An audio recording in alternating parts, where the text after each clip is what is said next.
नमस्कार दोस्तों।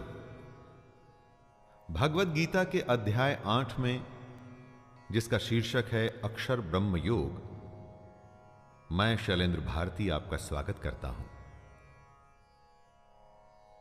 दोस्तों, साइंस हर रोज बदलती है।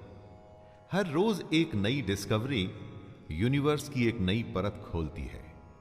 लेकिन हजारों साल बाद भी गीता का ज्ञान नहीं बदला। ऐसा ज्ञान जिसके आगे, जिससे बड़ा कुछ भी नहीं। गीता के 8वें अध्याय में, जिसमें ब्रह्म, आध्यात्म और कर्म की बातें की जाएंगी, आइए प्रारंभ करते हैं भगवत गीता का 8वां अध्याय अक्षर ब्रह्म योग। अर्जुन उवाच किम तद् ब्रह्म किमध्य आत्मं किम पुरुषोत्तम अधिभूतं च किम प्रोक्तम अधिदैवं किमुच्यते। न प्रश्नों की कोई कमी है और ना ही उत्तरों की। जहां प्रश्न खत्म होते हैं वहां ज्ञान पूरा हो जाता है। कृष्ण ब्रह्म, कर्म और आध्यात्म यानी कि स्पिरिचुअलिटी की बात कर रहे हैं, जो अर्जुन समझ नहीं पा रहे। कैसे समझेंगे? इन्हीं बातों को समझाने में योगी सालों साल, कितने ही जन्म लगा देते हैं दोस्तों। और बात सिर्फ समझने की नहीं है, इन सबको क्रिया में भी लाना जरूरी है। इस ज्ञान को इंप्लीमेंट भी तो करना होगा, लेकिन वो बाद में। सबसे पहले जो अर्जुन समझना चाहते हैं वो जानते हैं। अर्जुन कृष्ण से पूछते हैं, हे पुरुषोत्तम, वह ब्रह्म क्या है? आध्यात्म क्या है? कर्म क्या है? अधिभूत नाम से क्या कहा गया है? और अधिदैव किसको कहते हैं? अधियज्ञः कथं कोत्र देहेऽस्मिन् मधुसूदन प्रयाण काले च कथं ज्ञेयोऽसि नियतात्मभिः। अपने सवालों की श्रृंखला को बढ़ाते हुए अर्जुन पूछते हैं, हे मधुसूदन, यहां अधियज्ञ कौन है और वह इस शरीर में कैसे है? तथा युक्त चित्त वाले पुरुषों द्वारा अंत समय में आप किस प्रकार जानने में आते हैं? दोस्तों, अर्जुन ये जानना चाहते हैं कि जो पुरुष अपने चित्त, अपने मन को संयम में ले आते हैं, उन्हें कंट्रोल में कर लेते हैं, वो पुरुष अंत समय में कृष्ण को कैसे जान पाते हैं? ऐसा क्या होता है अंतिम समय में कि उन्हें कृष्ण का ज्ञान हो जाता है? कृष्ण का कहना है कि जो पुरुष अपने मन को संयम में लाके निष्काम कर्म करते हैं, वो एक दिन मुझे प्राप्त होते हैं। लेकिन अर्जुन का प्रश्न है, कैसे? वो कैसे होता है? अक्षरं ब्रह्म परमं स्वभावोऽध्यात्ममुच्यते भूत भावोद्भव करो विसर्गः कर्म संज्ञितः। अर्जुन के सवालों का उत्तर कृष्ण देना शुरू करते हैं। सबसे पहले वो बताते हैं कि ब्रह्म क्या है। ब्रह्म है परम अक्षर। अक्षर का अर्थ होता है अक्षय, यानी कि जो खत्म ना हो, जिसका नाश नहीं होता।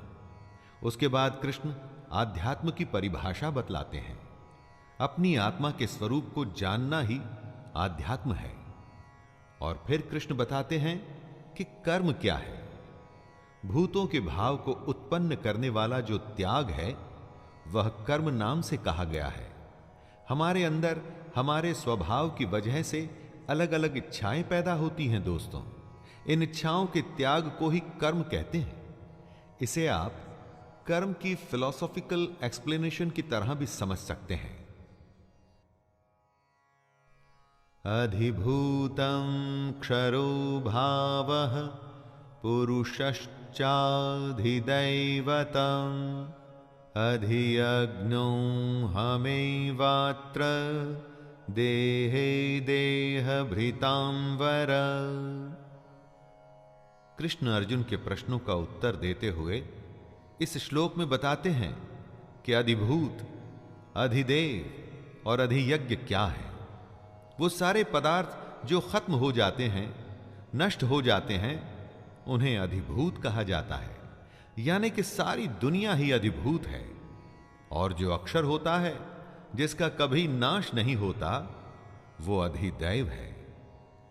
कृष्ण कहते हैं, हे देहधारियों में श्रेष्ठ अर्जुन, इस शरीर में मैं वासुदेव ही अंतर्यामी रूप से अधियज्ञ हूं। दोस्तों, हमारे अंदर जो महापुरुष छुपा बैठा है, लेकिन अज्ञान की वजह से हम जिसे नहीं जानते, वो महापुरुष यानी कि कृष्ण ही यज्ञों का अधिष्ठाता है। अंत काले च मामेव स्मरन् मुक्त्वा कलेवरं यः प्रयाति स मद्भावं याति नास्त्यत्र संशयः। मन में कृष्ण को बसा के बस अपना कर्म, अपना कर्तव्य निभाना है, ये कहा है कृष्ण ने। जो ऐसा करता है उसे कृष्ण प्राप्त होते हैं और वो कृष्ण को प्राप्त होता है। अर्जुन ने सवाल किया था कि अंत समय में जो आपको याद करते हैं, उनको आप कैसे समझ में आते हैं। उसी का उत्तर देते हुए कृष्ण कहते हैं कि जो पुरुष अंतकाल में भी मुझको ही स्मरण करता हुआ शरीर को त्याग कर जाता है, वो मेरे साक्षात स्वरूप को प्राप्त होता है। इसमें कुछ भी संशय नहीं है। यम यम वापि स्मरन् भावं त्यजत्यन्ते कलेवरं तं तमेवैति कौन्तेय सदा तद्भाव भावितः। हमारा जन्म एक सेविंग्स अकाउंट की तरह ही चलता है। हमारे किए हुए कर्म, अच्छे और बुरे, दोनों ही उसमें जमा होते हैं और घटते भी रहते हैं। जन्मों का यही हिसाब किताब हमारे अगले जन्मों की रूपरेखा को भी रचता है। कृष्ण कहते हैं, हे कुंती पुत्र अर्जुन, यह मनुष्य अंतकाल में जिस जिस भी भाव को स्मरण करता हुआ इस शरीर को त्याग करता है, उसे वही प्राप्त होता है, क्योंकि वो सदा उसी भाव से भावित रहता है। दोस्तों, यहां कृष्ण कहना चाहते हैं कि मरते हुए जो भाव होता है वो आगे भी जाता है, और अगर मरते हुए कृष्ण का भाव होगा तो वो मनुष्य कृष्ण को प्राप्त होगा। तस्मात् सर्वेषु कालेषु मामनुस्मर युद्ध च मय्यर्पित मनो बुद्धिर् मामे वैश्यस्य संशयम्। इसीलिए हमेशा कृष्ण को अपने मन में रखकर बस निरंतर अपने कर्म में जब आप लगे रहते हैं, तो सिर्फ ये जन्म ही नहीं, आने वाले कई जन्मों को आप सुधार रहे होते हैं। कई लोगों को आपने कहते हुए सुना होगा कि ये तो इसके पिछले जन्म के कर्मों का नतीजा है। इसी बात को समझाते हुए कृष्ण सलाह देते हैं, हे अर्जुन, तू सब समय में निरंतर मेरा स्मरण कर और युद्ध भी कर। इस तरह अगर अर्जुन हमेशा अपने मन और बुद्धि में कृष्ण को रखेगा, तो एक दिन वो निसंदेह कृष्ण को ही प्राप्त होगा। अभ्यास योग युक्तेन चेतसा नान्यगामिना परमं पुरुषं दिव्यं याति पार्थानुचिन्तयन्। कृष्ण अभ्यास यानी प्रैक्टिस को बहुत बड़ा मानते हैं। इसीलिए वो कहते हैं कि योग आसान नहीं, उसका अभ्यास करना पड़ता है। और योग करते हुए यह भी ध्यान रखना पड़ता है कि आपका चित्त कहीं श्री कृष्ण से हटकर किसी दूसरी ओर न जाए। काम, क्रोध की तरह के भाव अगर आपके मन में आए तो आपका योग वहीं उसी समय खत्म हो जाएगा। फिर आप अपना कर्म, अपने कर्तव्य को नहीं निभा पाएंगे। चित्त को जो संयमित करने में समर्थ हो जाता है, सक्षम हो जाता है, उसी को कृष्ण प्राप्त होते हैं, उसी को भगवान मिलते हैं, उसी की तपस्या पूरी होती है।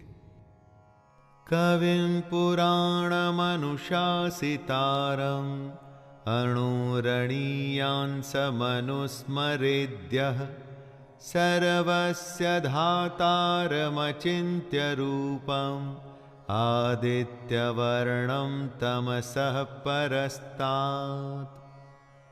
कृष्ण कहते हैं कि योगी अपना कर्म तो करता ही है, साथ में वो पुरुष सर्वज्ञ यानी सब कुछ जानने वाला, अनादि यानी जिसका कभी जन्म नहीं हुआ, जो हमेशा से है, सबके नियंता यानी सब कुछ कंट्रोल करने वाला, सूक्ष्म से भी अति सूक्ष्म, सबके धारण पोषण करने वाले अचिंत्य स्वरूप यानी जो सबको पालता है, सूर्य के सदृश नित्य चेतन प्रकाश रूप और अविद्या से अति परे शुद्ध सच्चिदानंद घन परमेश्वर का भी स्मरण करता है। यहां भगवान के उस परमात्मा के गुणों का वर्णन भी कृष्ण कर रहे हैं और ये भी बता रहे हैं कि योगी कैसे कर्म करते करते उस परमात्मा को याद करता है।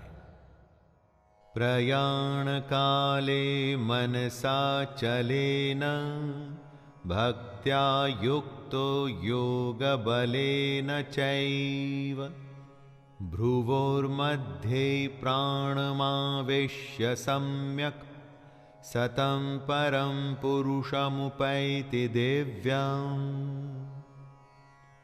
योग करते हुए अपना ध्यान हमें अपनी भ्रुकुटियों के बीच में यानी कि आईब्रोज के बीच में रखना होता है। दोस्तों, वो पुरुष जिसके मन में भक्ति है, जो अपने कर्म करता है, और वो पुरुष जब अंतकाल में अपने योग बल से भ्रुकुटी के मध्य में प्राण को अच्छी प्रकार स्थापित करके फिर निश्चल मन से स्मरण करता है, तो वो पुरुष दिव्य रूप परम पुरुष परमात्मा को ही प्राप्त होता है।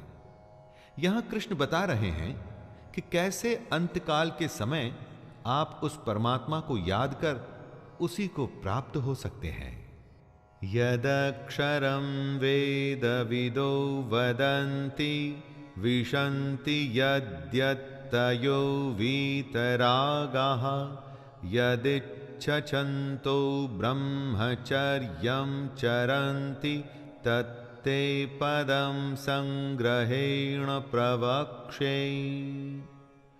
जो वेदों को जानते हैं, उनके अनुसार जिस सच्चिदानंद घन रूप परम पद को अविनाश माना जाता है, अब कृष्ण उसके बारे में बताएंगे। आसक्ति रहित कोशिश करते रहने वाले सन्यासी महात्मा जन जिसमें प्रवेश करते हैं, कृष्ण उस अवस्था के बारे में बताएंगे। और जिस परम पद को चाहने वाले ब्रह्मचारी लोग ब्रह्मचर्य का आचरण करते हैं, उस परम पद को कृष्ण अर्जुन को समझाएंगे। दोस्तों, बहुत बड़ी बड़ी डेजिग्नेशंस होती हैं लोगों की, लेकिन एक होता है सबसे बड़ा पट, जहां से भगवान तक पहुंचने का रास्ता खुल जाता है। अब कृष्ण उसी के बारे में बता रहे हैं। सर्वद्वाराणि संयम्य मनोहृदि निरुध्य च मूर्ध्याधायात्मनः प्राणम् अस्थितो योगधारणाम् ओमित्येकाक्षरं ब्रह्म व्याहरन् मामनुस्मरन् यः प्रयाति त्यजन् देहं स याति परमां गतिम्। दोस्तों, कृष्ण इन श्लोक में एक प्रोसेस की बात कर रहे हैं, वो प्रणाली जो आखिरी समय में आपको भगवान से मिला सकती है। जरा ध्यान से सुनिएगा। सब इंद्रियों के रास्तों को रोककर और मन को हृदय के एकदम अंदर में स्थिर करना है। ऐसा करने के बाद उस जीते हुए मन द्वारा प्राण को मस्तक के बीच में स्थापित करना है भगवान से जुड़ी योग धारणा में स्थित होकर जो पुरुष ओम अक्षर रूप ब्रह्म को उच्चारण करता हुआ और मुझ निर्गुण यानी बिना गुण वाले ब्रह्म का चिंतन करता हुआ शरीर को त्याग कर जाता है, कृष्ण कहते हैं कि वह पुरुष परम गति को प्राप्त होता है।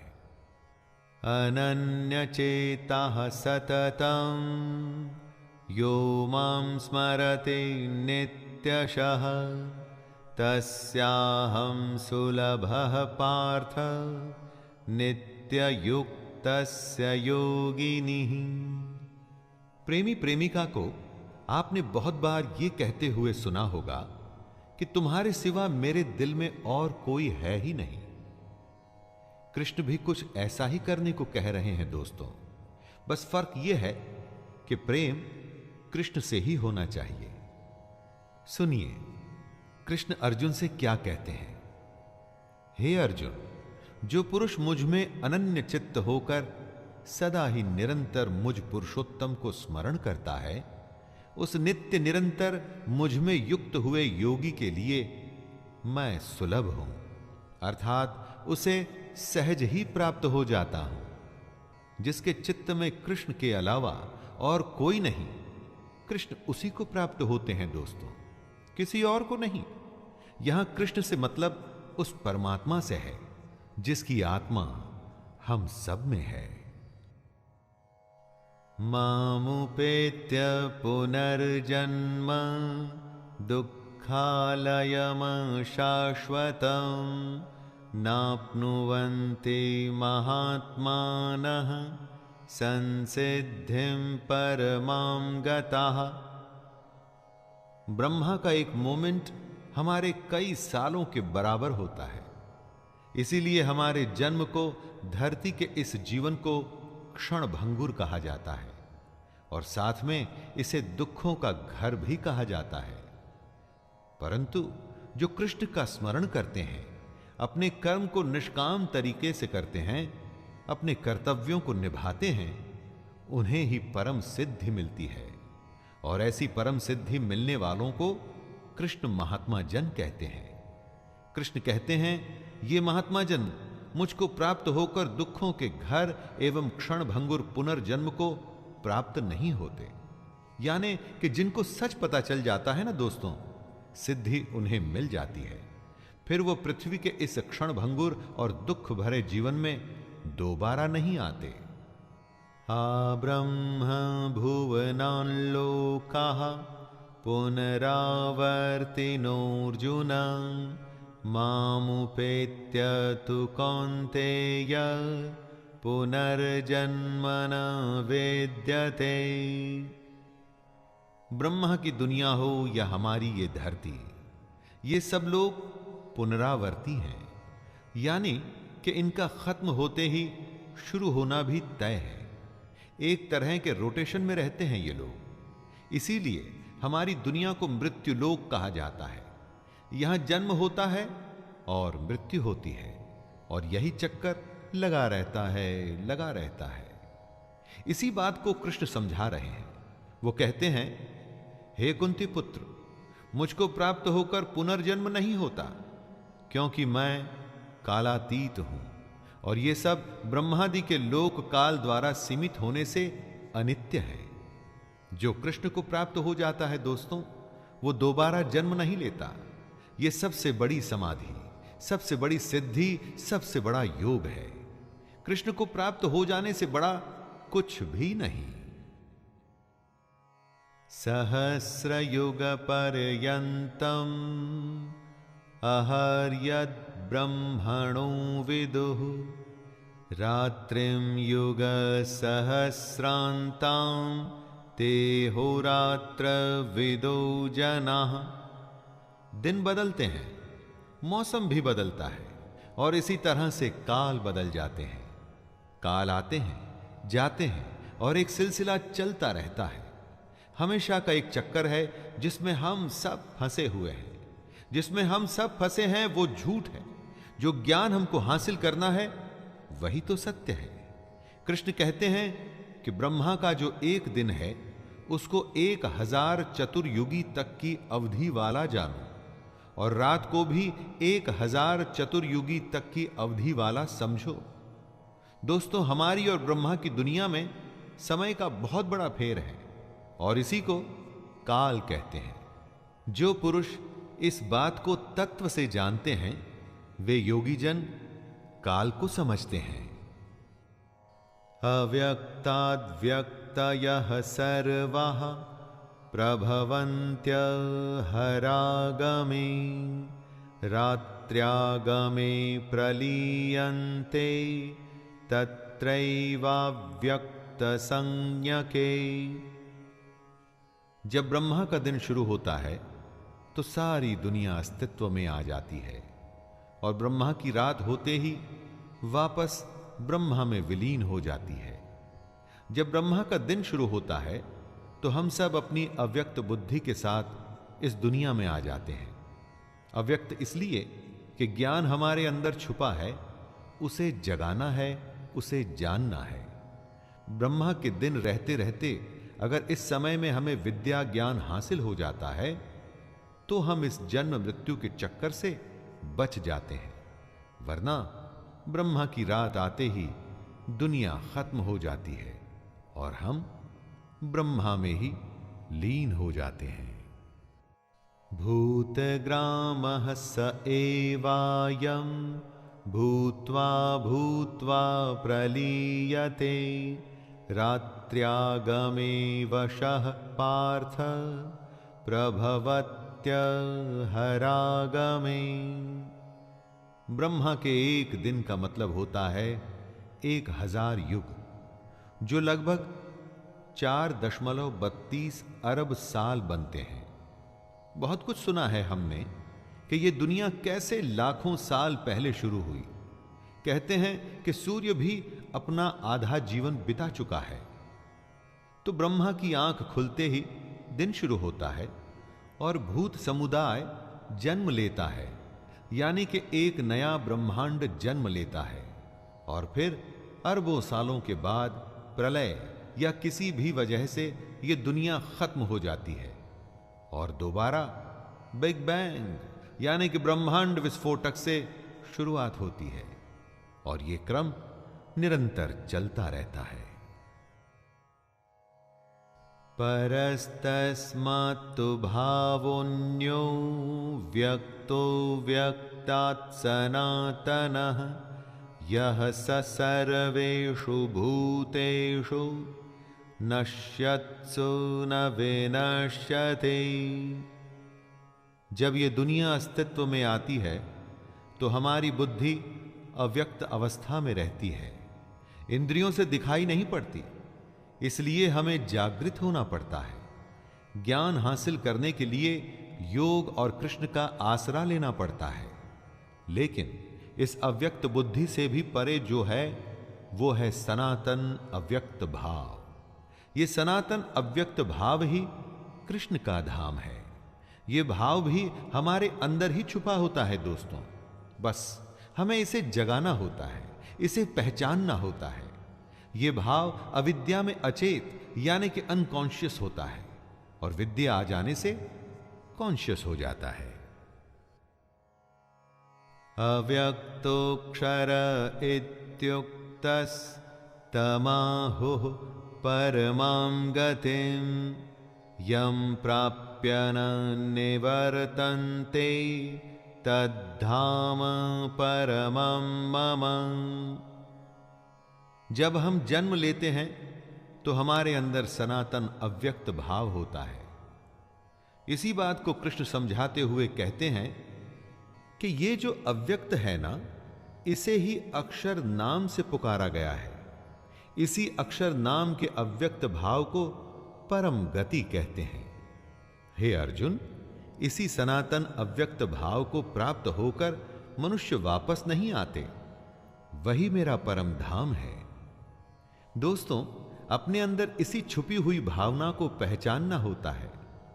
योग का जब हम अभ्यास करते हैं, ध्यान लगाते हैं, अपने कर्मों को निष्काम होके करते हैं, तो वो सब इसी भाव की पहचान के लिए करते हैं। इसको यदि हम आसान शब्दों में कहें तो ये कि अपने अंदर छुपे हुए कृष्ण को पहचानिए। पुरुषः स परः पार्थ भक्त्या लभ्यस्त्वनन्यया यस्यान्तः स्थानि भूतानि येन सर्वमिदं ततम्।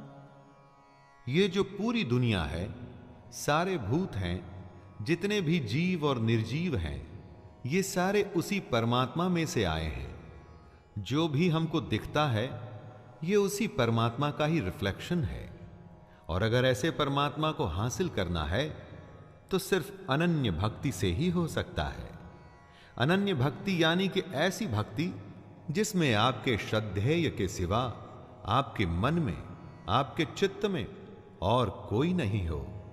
कृष्ण ऐसे परमात्मा को पाने का रास्ता बताते हुए कहते हैं कि आपकी भक्ति लगातार और सच्ची होनी चाहिए। जीवन में कोई भी ध्येय अगर पूरा करना है तो उसके लिए भी तो यही रास्ता है दोस्तों, लगातार और सच्ची लगन।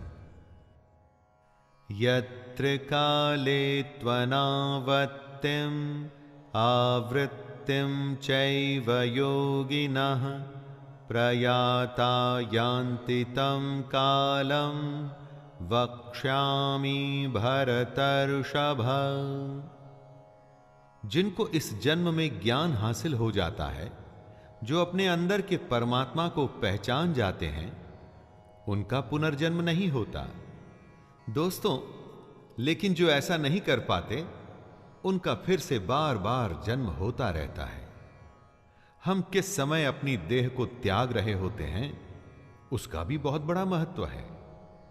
इसी समय, काल और मार्ग को समझाते हुए कृष्ण हमें बता रहे हैं कि शरीर का त्याग करते हुए किन किन बातों का ख्याल रखना चाहिए।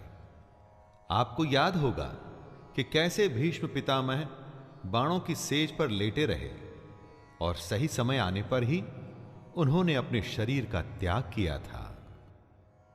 अग्निर्ज्योतिरः शुक्लः षण्मासा उत्तरायणं तत्र प्रयाता गच्छन्ति ब्रह्म ब्रह्मं विदो जनाः। कृष्ण अगर जीने का ज्ञान देंगे तो क्या मरने का ज्ञान नहीं देंगे? इस श्लोक में वे यही बता रहे हैं कौन सा समय मरने के लिए अनुकूल है।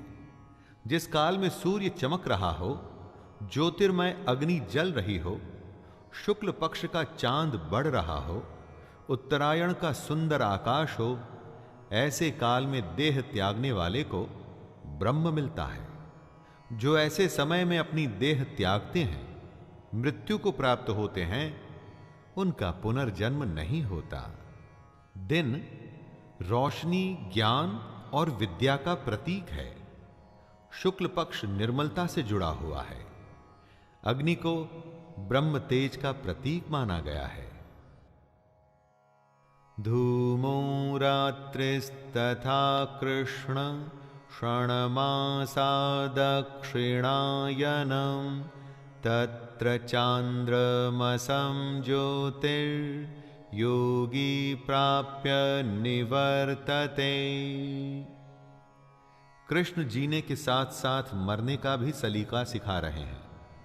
कौन से काल में मृत्यु उत्तम नहीं होती है, इसी बात को वो बता रहे हैं और कह रहे हैं कि जिस मार्ग में धूमाभिमानी देवता हैं, अर्थात यज्ञ की अग्नि तो हो लेकिन धुएं से ढकी हो, धुआं फैल रहा हो, रात्रि अभिमानी देवता हो, मतलब रात का समय हो, तथा कृष्ण पक्ष का चंद्रमा क्षीण हो रहा हो और दक्षिणायन के 6 महीने हो, उस मार्ग में मरकर गया हुआ सकाम करने वाला योगी पुनर्जन्म लेता है, अर्थात उसको दोबारा जन्म लेना पड़ता है। वो योगी जन्म मरण के चक्कर से मुक्त नहीं हो पाया है। शुक्ल कृष्णे गति हेते जगतः शाश्वते मते एकया यात्यनावृत्ति मन्यया वर्तते पुनः।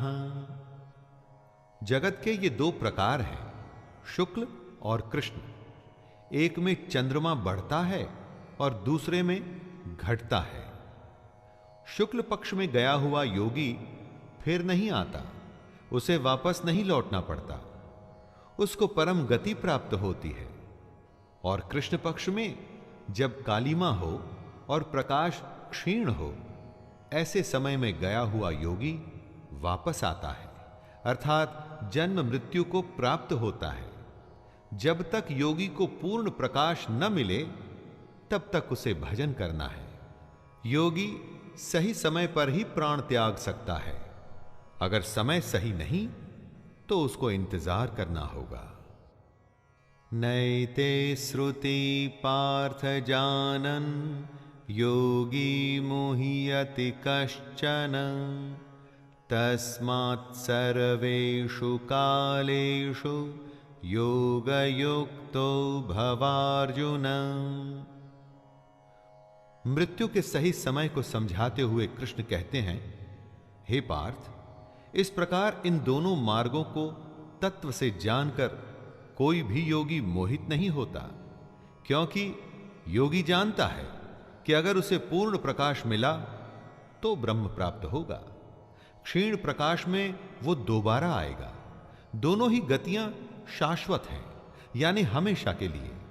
इस कारण हे अर्जुन, तू सब काल में समबुद्धि रूप से योग से युक्त हो, अर्थात निरंतर मेरी प्राप्ति के लिए साधन करने वाला हो। ये सब जानते हुए योगी के पास योग करने के अलावा और कोई उपाय नहीं रह जाता दोस्तों। इसलिए उसे धीर हो, बस अपने अभ्यास में लगे रहना चाहिए।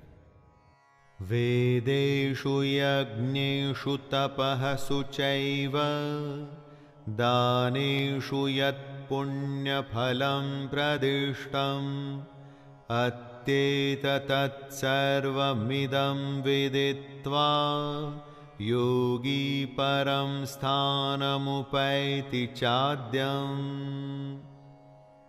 वेद, यज्ञ, तप और दान महाकर्म होते हैं, इनके बहुत बड़े पुण्य मिलते हैं। लेकिन कृष्ण कहते हैं कि जो योगी पुरुष इस रहस्य के तत्व को जान जाते हैं, वो वेदों के पढ़ने तथा यज्ञ, तप और दानादि के करने में जो पुण्य फल कहा जाता है, उन सब से भी आगे निकल जाते हैं और सनातन परम पद को प्राप्त होते हैं।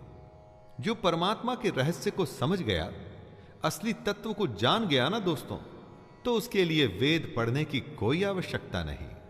यज्ञ भी उसी परमात्मा से जुड़ने का एक नियम है। लेकिन जिस योगी को परम तत्व ही मिल गया, तो वो तो वैसे ही परमात्मा से मिल गया, इसलिए उसे यज्ञ या दूसरे अनुष्ठानों की भी जरूरत नहीं। सबसे बड़ा योगी सबसे बड़े रहस्य को जान जाता है। तो दोस्तों, ये था कृष्ण की भगवत गीता का 8वां अध्याय। इसमें कृष्ण ने ब्रह्म, कर्म, आध्यात्म और मृत्यु के बारे में अर्जुन की शंकाओं को दूर किया। शंकाएं सिर्फ अर्जुन की ही नहीं है दोस्तों, हम सबकी दूर हो रही हैं, है ना? तो आइए 8वें अध्याय को यहीं पर विराम देता हूं और मैं शैलेंद्र भारती आपसे वादा करता हूं कि 9वें अध्याय में फिर से मुलाकात होगी। तब तक के लिए